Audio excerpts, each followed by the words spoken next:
যে আপনি শাকিব খানকে বিয়ে করছেন এই ব্যাপারটা নিয়ে অনেকেই বলছে আপনি নাকি ভাইরাল হওয়ার জন্য তার নাম ইউজ করেছেন। আমি তো এখনো তার নাম ইউজ করি না, আমি বলেছি আমি সেলিব্রিটি বিয়ে করবো বা সেলিব্রিটির সাথে আমার বিয়ে হয়েছে। এখন কোন সেলিব্রিটি আমি তো বলিনি এটা হিরো বা প্লেয়ার বা ডিরেক্টর বা প্রডিউসার এনিওয়ান, আমি তো এটা বলি না।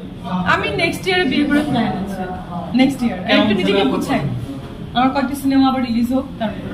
কেমন ছেলেকে আপনি বিয়ে করবেন? যে আমাকে ভালোবাসে তাকে আমি বিয়ে করবো, কিন্তু তো ওভাবে দেখা যায় না। দেখেন অনেক হাই প্রোফাইলের ছেলে আছে ক্যারেক্টার ভালো না, তাদের তো আমি বিয়ে করবো না। আবার অনেক হাই প্রোফাইল লো প্রোফাইলের আছে তারা ভালো, বাট তাদেরও আমি করবো না। দেখতে কেমন আপনার যে হাজবেন্ড হচ্ছে দেখতে কেমন? সে তো বলা যাবে না, সব বললে তো জেনেই যাবেন। আমার কাছে তো যাকে আমি বিয়ে করবো তাকে নায়কের মতোই লাগবে আমার কাছে, মানে কি বলে এটা হচ্ছে পারসেপশন, আমার পার্সোনাল।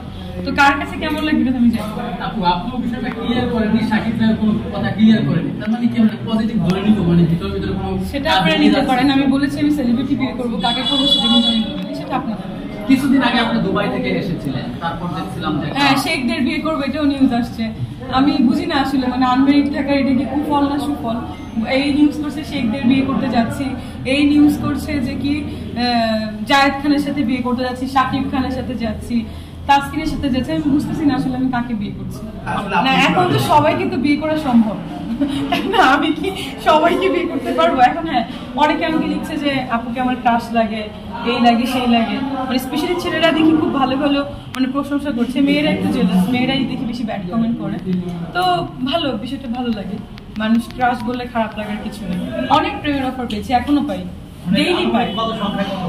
অনেক হবে ভাই, চাই না অনেক হবে, যার সঙ্গে একটু ভালো করে কথা বলি সেই প্রেম করতে চাই, জন্য মানে কমিয়ে দিয়েছি না। অনেকে তো মেসেঞ্জারে তারপরে মেসেজে ভালো লাগে বলে, অনেকে কোচিং এ ভালো লাগে বলে, মানে যখন কোচিং এ পড়তাম ছোটবেলায় স্কুলে পড়তাম সেটা তো আলাদা ভালো লাগা বলে, ভালোবাসা সেখান থেকেই তো শুরু আর কি। এই ব্যাপারটা কেমন লাগে আপনার? ভালো লাগে, মজা পাই, কিন্তু আবার বিরক্ত হয় এখন, খুব বিরক্ত লাগে, কারণ সবাই যদি ভালোবাসতে চায় তাহলে তো ফ্রেন্ড হবে কে? কলেজের কোনো টিচাররা তো অ্যাভেলেবেল, ম্যাক্সিমাম টিচারই মানে দেখা যায় বলতে চায়, কিন্তু যে একটা টিচারের নামে আমি বলেছিলাম ওটা তো প্রেম না, ওটা অন্য কিছুর অফার ছিল। বাট তখন আমি বলতে চাইনি বা বলিনি, কারণ আমার তখন পড়তাম, আমি একটা মানে বিয়ে কি বলে এটাকে, ডেন্টালে আছে, একটা মেডিকেলে আছে, আমার রেজিস্ট্রেশন পেতে হবে, দ্যাটস ওয়াই আমি ওটা স্কিপ করে গিয়েছিলাম। বাট তখনকার আমি সাফেনাতে হয়েছিলাম, এটা আবার মানে ইনশিওর করি সবাইকে, আমি যেখান থেকে পাস করেছি মেন্ডি ডেন্টাল কনসোনাস শিকদার মেডিকেলে, এটা এখান থেকে কোনো প্রবলেম হয়নি আমার। এখানে আমি পরে গিয়েছিলাম, আমি পাস করতে পারছিলাম না বলে এখানে গিয়েছিলাম।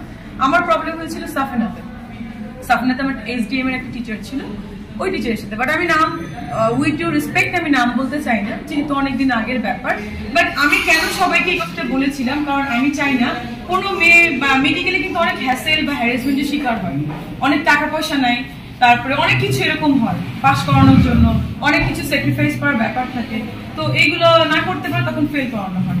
এটা আমি সবাইকে মানে একটা বার্তা বলতে পারেন, মেসেজ দেওয়ার জন্য কথাগুলো বলেছিলাম। এটা কিন্তু কোনো খারাপ বিষয় না, এবং এটা আপনারা চাইলে তদন্তও করতে পারেন ওই কলেজে, যে আমার যারা ফ্রেন্ড ছিল ওই দিন তারা সবাই কিন্তু জানে, এবং ওই টিচারটাকে তখন 4 মাসের মধ্যে সাসপেন্ডও করা হয়েছিল। কিন্তু ওই টিচারের আমার যারা ক্লোজ ছিল তারা সবাই আমাকে মানে কি বলে নিয়মিতভাবে ফেল করাচ্ছিল। তখন আমি না পেরে পড়াশোনা ছেড়ে দিয়েছিলাম, এই মিডিয়াতে ঢুকলাম। আমি তো মিডিয়াতে ঢুকতাম না, আমার যদি এই ফেলটা না করাতো আমার কোনো ইচ্ছাই ছিল না আমার মিডিয়া করার বা আমার বিজনেস করার। আমি তখন দেশের বাইরে চলে যাওয়ার ইচ্ছে ছিল, পাস করে ইউকেতে চলে যাবো, এই হচ্ছে।